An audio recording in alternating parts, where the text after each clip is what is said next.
All right, everybody, it's Aiden, Dad, and Mom. And Aiden has put together for us the 2016 version of Mousetrap by Hasbro Gaming that Aiden found at Fleet Farm in Carver, Minnesota today. It's time to see if we can trap that old blue mouse. Take it away, Aiden guy.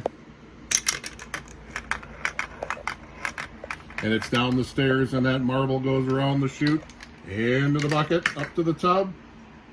It hits the, and there the diver dives the trap, traps the blue ball. Right. Well, everybody, hope you enjoyed that. Aiden had a fun time putting it together and filming it. So, everyone have a great day. We'll see you next time. The end.